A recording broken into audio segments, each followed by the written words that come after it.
Canada के अंदर आने का एक one of the best kept secrets है ना, वो है IMPC11। IMPC11 होता क्या है, किस तरह आप इसको लेकिन उसको यूज करते हुए कनाडा आ सकते हैं।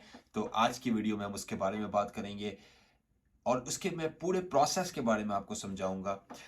C11 जो है ना, वो basically LMIA exempt work permit होता है।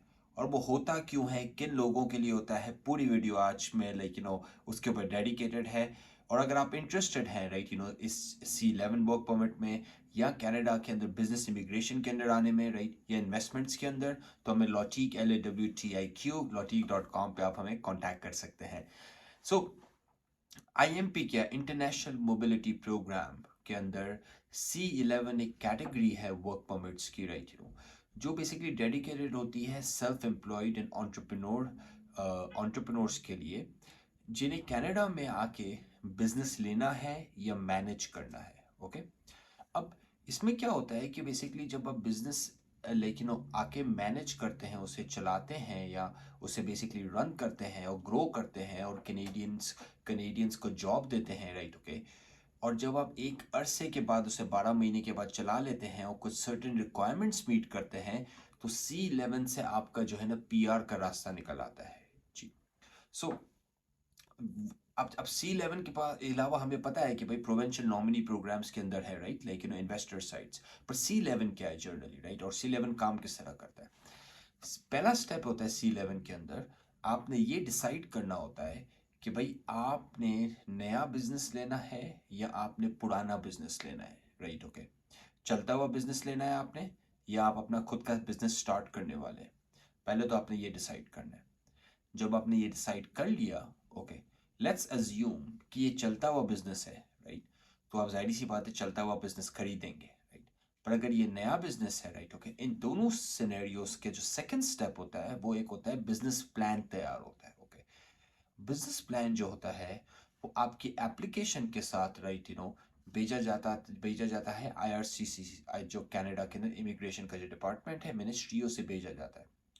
और वो क्यों आपको जो वर्क परमिट देंगे, वो बिजनेस प्लान के अंदर आपने प्रूव करना होता है कि भाई मैं कैनेडियन इकोनॉमी को एक सिग्निफिकेंट बेनिफिट देना चाह रहा हूँ, मैं यहाँ पे आके इन्वेस्ट करना चाह रहा हूँ, मैं कैनेडियंस के लिए जॉब क्रिएट करूंगा। और जर्नली, राइट, एक रूल ऑफ थंब ये होता है कि इसके अंदर अगर आपको सक्सेसफुल होना है तो आपको एटलीस्ट 4 से 6 जॉब्स क्रिएट करनी है कनाडा के अंदर। ओके, बिकॉज अगर आपके पास लेकिन 6 या 5 या 6 एटलीस्ट वर्कर्स नहीं है, तो आप किस बुनियाद के ऊपर जो है ना मैनेजर का परमिट ले रहे हैं, राइट। लोग, आप ये नहीं कर सकते कि आप खुद आए इस परमिट के अंदर, खुद ही काम करें, राइट। आपको फिर 200 पॉइंट नहीं मिलेंगे, क्योंकि मैं बताऊंगा कि वो 200 पॉइंट क्यों इंपॉर्टेंट होते हैं लेटर ऑन, राइट। सो जो बिजनेस प्लान होता है, राइट, ओके, आप उसे सबमिट कराते हैं और आप नए बिजनेस में या एग्जिस्टिंग बिजनेस को एग्जीक्यूट करते हैं 12 महीने तक। ओके, 12 महीने तक आप उसे चलाते हैं। जब आप 12 महीने चला लेते हैं, ओके, फिर आप अप्लाई करते हैं, राइट, ओके, एक्सप्रेस एंट्री के अंदर फेडरल स्किल्ड वर्कर प्रोग्राम के अंदर, राइट।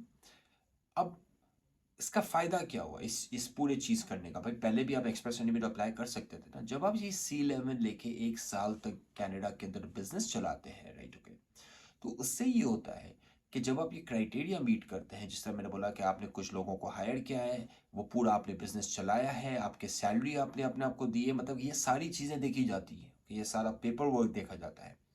फिर जब आप एक्सप्रेस एंट्री के लिए अप्लाई करते हैं, जब आप ये सारा चीज़ें कर लेते हैं, आपको मिलते हैं 200 पॉइंट।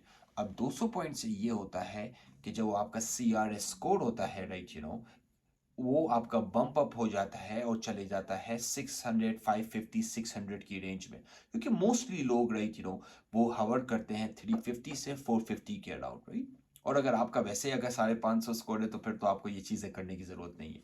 तो C11 को पहले आप यूज़ करते हैं कनाडा आने के लिए, यहाँ पे बिजनेस बाय करने के लिए या नया बिजनेस खोलने के लिए। ओके, वो आप 1 साल तक चलाते हैं, कंडीशंस को मीट करते हैं। okay? जब आप ये कर लेते हैं, फिर आप एक्सप्रेस एंट्री के थ्रू जो है ना अपने PR के लिए एप्लीकेशन डाल देते हैं, आप अप्लाई कर लेते हैं। अब इस पूरे प्रोसेस के अंदर कुछ चीज़ें क्रिटिकल हैं जो आपको बड़ा समझने की बहुत ज़रूरत है।